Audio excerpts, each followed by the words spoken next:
টানা ৩৪ দিন ধরে দিল্লির যন্তর মন্তরে অবস্থান কর্মসূচি ও বিক্ষোভ চালিয়ে যাচ্ছে ককরোচ জনতা পার্টি। পুলিশের লাঠিচার্জ ও নির্যাতনের মুখেও তারা তাদের দাবি আদায়ে অনড়।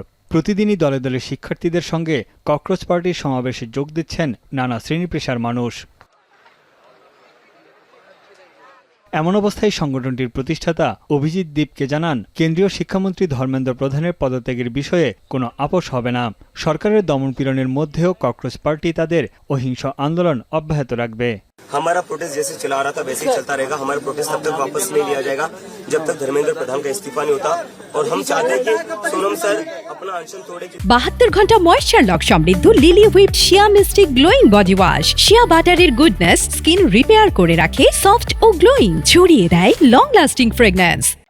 গেল বুধবার রাতে যন্তর মন্তরের সিজিপি সমর্থকদের সঙ্গে সংঘর্ষে বেশ কয়েকজন পুলিশ সদস্য আহত হয়েছেন। পুলিশের অভিযোগ, তাদের লক্ষ্য করে ইট পাটকেল ছুটতে থাকে আন্দোলনকারীরা। পরে তাদের ছত্রভঙ্গ করতে পদক্ষেপ নেয় পুলিশ।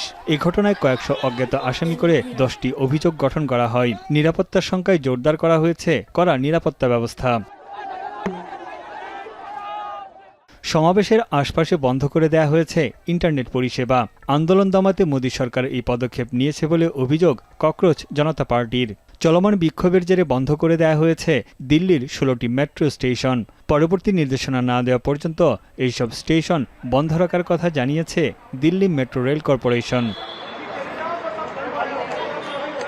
শিক্ষার্থীদের দাবি আদায়ে 25 দিন ধরে অনশন করছেন অধিকার কর্মী সোনম ওয়াংচুক। আন্দোলনকারী তরুণদের বিরুদ্ধে শাস্তিমূলক ব্যবস্থা না নিলে অনির্দিষ্টকালের অনশন ভাঙার আশ্বাস দেন তিনি। और वो आश्वासन अगर जल्द मिल जाए तो मैं आप सबके और जो नेतागण यहाँ पर आए उनकी बातों का इज्जत करते हुए अनशन आज ही तोड़ूंगा।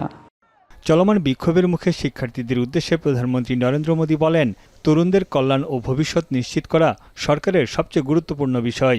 এক্স বার্তায় তিনি বলেন, দ্রুত বিচার আদালতের মাধ্যমে প্রশ্ন ফাঁসে জড়িতদের শাস্তি নিশ্চিত করা হবে। তরুণ সমাজের ভবিষ্যৎ নষ্টের পেছনে দায়ীদের কোনো ছাড় দেওয়া হবে না। জবাবে বিরোধী কংগ্রেস নেতা রাহুল গান্ধী বলেন, ভারতের তরুণদের ভবিষ্যৎ নষ্টের জন্য প্রধানমন্ত্রী মোদী সবচেয়ে বেশি দায়ী। এক্স বার্তায় তিনি অভিযোগ করেন, দেশের শিক্ষা ব্যবস্থাকে সম্পূর্ণ ধ্বংস করে দিয়েছে মোদী সরকার।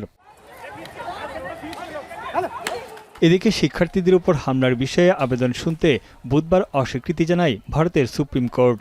একদিন পরই এ বিষয়ে 2টি জনস্বার্থ মামলা শুনতে চেয়েছেন দিল্লি হাইকোর্ট। আগামী 4 সপ্তাহের মধ্যে স্বাধীন তদন্তের মাধ্যমে পুলিশকে জবাব দাখিল করার আদেশ দিয়েছেন প্রধান বিচারপতির সমন্বয়ে গঠিত বেঞ্চ। ভিডিও ফুটেজ ও অন্যান্য রেকর্ড সংরক্ষণের নির্দেশও দেওয়া হয়েছে। তানভীর জনি, এখন বিশ্ব।